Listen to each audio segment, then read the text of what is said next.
Les comédiens ne savent rien sans les lumières. Et comme ils veulent plaire et veulent être aimés, ils jouent même en plein jour, comme disait Molière, devant les chandelles et les filles allumées.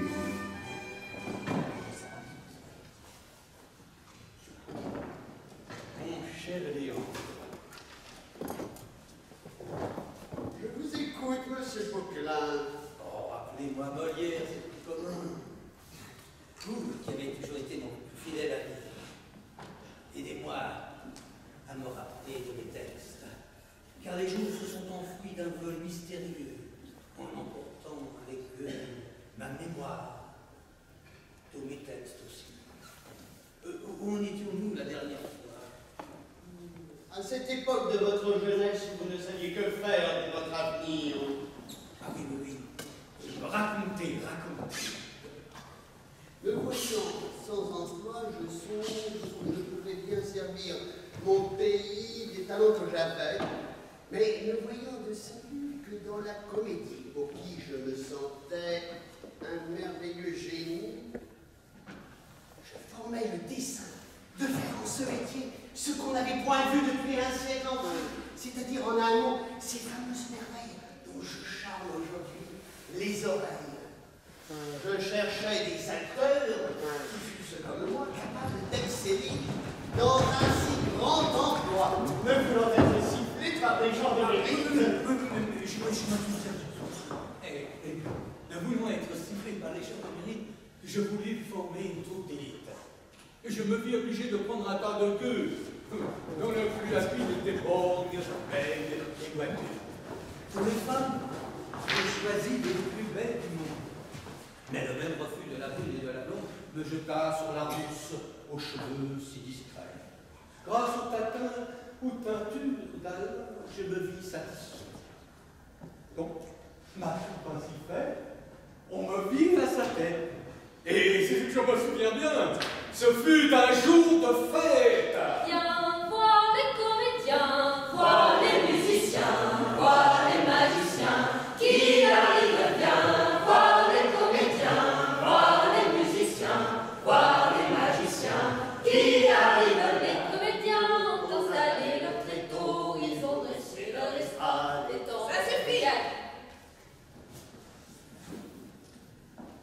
Mesdames et messieurs, notre établissement accueille des personnes d'un âge respectable.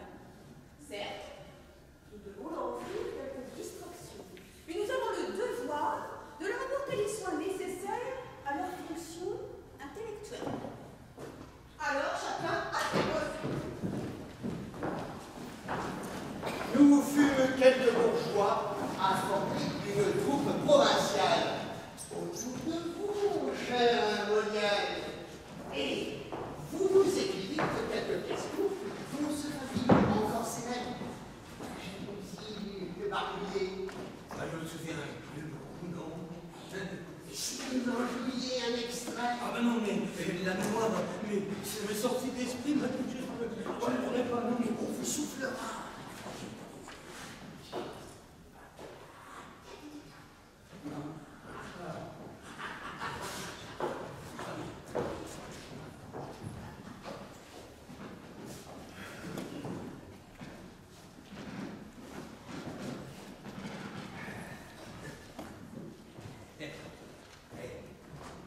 il faut avouer que je suis le plus malheureux de tous les hommes. J'ai une femme qui me fait enrager 20 fois par jour, au lieu de se tenir comme une bonne épouse à la maison. Et il me fait à dîner, s'occuper des enfants. Non, hein, eh bien, elle aime la promenade, la bonne chair, et fréquente je ne sais quelle sorte de gens. Et si je la traite, l'invention ne vaut rien, je serai pendu. Et si je la faisais mettre en prison, mais la Caroline en sortirait avec son trousseau. Alors, il faut la punir. Je m'en vais aller demander raison à monsieur le docteur, car ces gens-là connaissent toutes les maladies, y compris celles du cœur et de la jalousie. Monsieur, je vous assure que vous m'obligez beaucoup de me tenir quelquefois compagnie. Mon mari est si mal bâti, si débauché, si ivrogne, que ce m'est un supplice d'être avec lui. Et je vous laisse à penser quelle sorte de satisfaction on peut obtenir avec un monstre comme lui. Mademoiselle, vous me faites trop d'honneur de me voir souffrir. Et je vous promets de contribuer de tout mon pouvoir à votre divertissement, et que puisque vous témoignez que ma compagnie ne vous est pas désagréable, je vous ferai connaître combien je me joie que vous acceptiez mes empressements.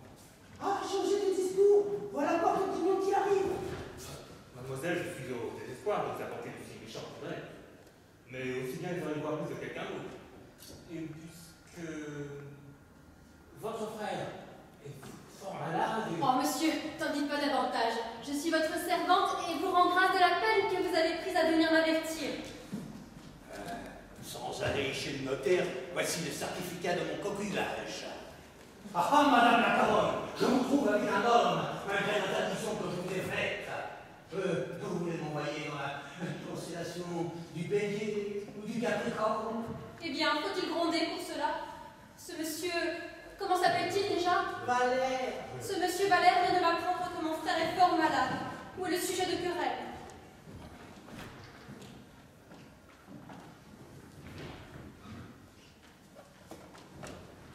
Cependant que mon mari n'est pas à la maison, je vais faire un tour à un bal que donne ma voisine.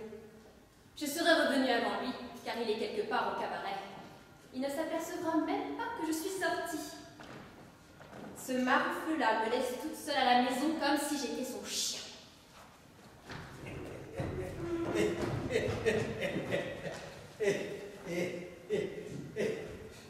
Je savais bien que j'aurais raison de ce diable de docteur et de sa fiche de paix.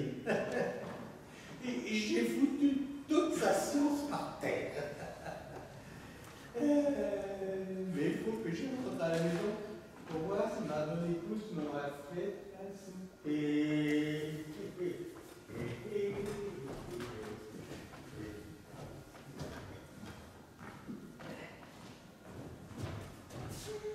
Comme je suis malheureuse, je suis arrivée comme tout le monde sortait. Mais n'importe, ce sera pour une autre fois. Je m'en vais cependant rentrer au logis comme si de rien n'était. Et la porte est fermée. Gâteau! Gâteau! Gâteau! Gâteau! Et là, qu'est-ce qu'elle fait, Gâteau? Et d'où venez-vous, madame la Caronne, alors qu'il est? D'où je viens? Ouvre-moi, je te le dirai après. Non, je ne t'ouvrirai pas, je n'ouvre pas à une coureuse comme toi. Comment donc être seul dans la rue à cette heure? Ah, je le sais, c'est mon imagination, mais mon front m'en paraît plus cornu de moitié. Eh bien oui, je suis seule, qu'en veux-tu dire? Tu me querelles lorsque je suis en compagnie, comment faut-il donc faire? Il faut être retiré à la maison, s'occuper du ménage, des enfants. Méfie de ton discours inutile. Adieu, bonsoir. Va-t'en au diable et laisse-moi en repos. Tu ne veux donc pas m'ouvrir? Non, je ne t'ouvrirai pas. Tiens, mon pauvre mari, je t'en supplie, ouvre-moi, mon cher petit cœur. Ah, crocodile, serpent venimeux, tu me caresses pour mieux me trahir. Ouvre donc. Adieu, fadé, rétro, Satanas. Tu n'as donc point de pitié de ta femme qui t'aime tant? Non. Va ton diable. Sais-tu bien que si tu me pousses à bout et que tu me mettes en colère, je ferai quelque chose dont tu te repentiras? Et que feras-tu, bonne chienne? Tiens, si tu ne m'ouvres, je m'en vais me tuer devant la porte. Tes parents, les voisins me trouveront morte et tu seras pendue. Bonne chienne, et qui perdra le plus de nous deux? Va, tu n'es pas suffisamment seul pour faire cette chose-là. Tu ne me crois donc pas. Tiens, voilà un couteau tout prêt. Et si tu me m'ouvres, je m'en vais sur le champ m'en donner le coup au cœur. Attention, Vague est bien pointu. Une dernière fois. Tu ne veux donc pas m'ouvrir? Non, je ne t'ouvrirai pas, je te l'ai déjà dit 20 fois. Va, tue-toi, crève, et va-t'en au diable. je ne m'en soucie guère. Adieu donc. Aïe, je suis morte.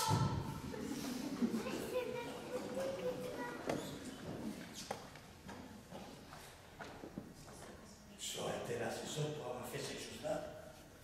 Ah, il faut que je descende pour voir.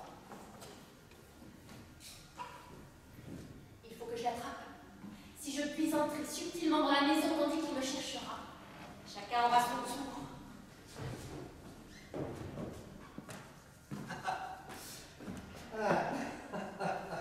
Elle est morte, et elle court comme le cheval de Pacolet. Ah, elle a eu raison de se mettre là, sur ces gens. Car si je l'eusse trouvé en vie, après avoir fait cette frayeur, je lui aurais administré 5 ou 6 blisters de coups de pied dans le cul pour lui apprendre à faire la bête. Ouais.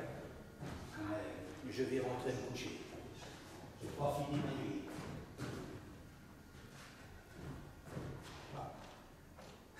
Le vent aura fermé la porte. Cato! Cato! Cato, Cato. Eh bien, d'où venez-vous, monsieur Libron? Ah, vraiment, mes parents qui viendront dans un moment sauront que t'es député. Sac à 20 femmes, tu ne bouges pas du cabaret, tu laisses une pauvre femme avec des enfants sans savoir s'ils auront besoin de quelque chose à croquer. Ouvre-moi, Carole, ou je te fendrai le crâne! Eh bien, quelle sorte de ceci? Toujours de la dispute et de la dissension. Et quoi, vous ne serez donc jamais d'accord? Mais voyez un peu, le voilà qui est saoul et revient à l'heure qu'il est faire un vacarme horrible et il me menace. Enfin, mon gendre, ce n'est pas une heure pour rentrer chez vous. Ne voyez-vous pas comme un bon mari rentrer de bonne heure et bien vivre avec votre femme? Mais c'est elle qui ne fait que rentrer et sortir, qui a demandé à ses chevaux du parterre. Non. Non, que l'innocence est bafouée. C'est ça. Attendez-vous, demandez-lui pardon. Ah, pas lui demander pardon! Jamais! Plutôt l'envoyer au diable! Allons, Je suis dans une colère, mais dans une colère que je ne sens plus. allons, ma fille, pardonnez-lui, embrassez-vous, et soyez tous amis, enfin.